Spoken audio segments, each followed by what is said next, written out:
待たせたな、レンジ。覚悟だ。今度こそ、てめえを切るぜ。YouTube, Resolve back on the clock, continuing my series on these NFL Madden attributes. If you haven't seen my first video, the link is going to be in the description. That's where I was discussing the release attribute. So what I do in this series, I discuss like I said, the attributes of NFL Madden. I discuss how they actually work and if they actually work in the game. Is it fixed? Is it broken? In this video, I want to discuss the throw power attribute. So sit back and enjoy the video. Now, as we all know by now, if you've played the recent versions of Madden, you know that the throw power attribute determines how far a QB can throw the ball, or the distance that the QB can throw the ball. On EA website, it says determining maximum throwing distance and the speed of the ball in flight. Now, once again, I have made up 2 videos starring 2 different QBs of different calibers. One is Matthew Stafford, arguably one of the biggest arms in the game with the overall throw power of 99. The next QB is one of the weakest arms in the game, Kellen Moore, with the overall throw power of 75.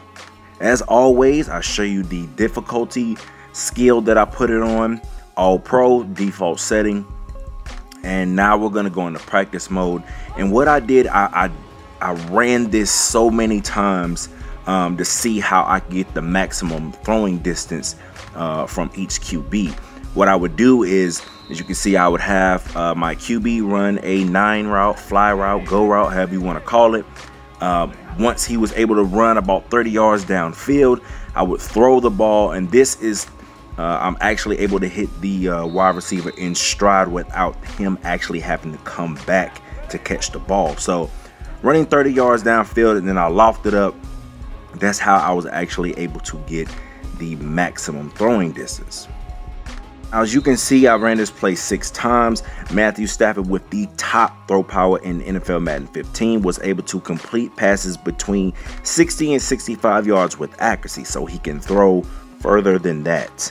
Now, what I thought was pretty cool was the NFL names Matthew Stafford as the strongest arm in the NFL. Now, you may not agree with that, but after watching a few clips of him throwing some bombs down to Calvin Johnson, you might change your opinion a little bit. Now, a lot of people may not know about this next QB. Hell, I don't even think a lot of Detroit fans know who he is, but he's the 3rd string QB for the Detroit Lions, Kellen Moore. Now, I ran this play the same way I ran with Matthew Stafford. As you can see, I allow my receiver to get 30 yards downfield, lofting it up, hoping to achieve the maximum throw power. Now, with Kellen Moore having an overall throw power of 75, one of the weaker arms in the NFL, or the game of Madden for that matter, as you can see, the distance is significantly decreased.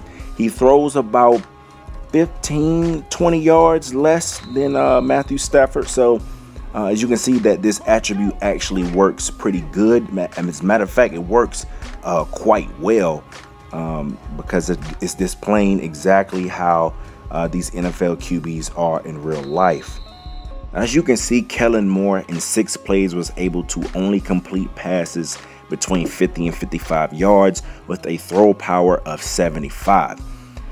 From my understanding, or to my knowledge, usually the weaker or the average QBs can only complete passes between 50-55 yards, 60 on a good day, while the elite quarterbacks are able to throw for 60-65 and even more than that. So I think that EA definitely did a good job. They definitely did their research on this one, on replicating what the throw power attribute means and what it does for the video game. So tell me what you think. Tell me your thoughts. If you like it, I'm going to be making more. Please subscribe to my channel, and let me know in the comment section what you think about the throw power attribute. It's your boy Resolve, man. I got mine. What's yours? 覚悟だ。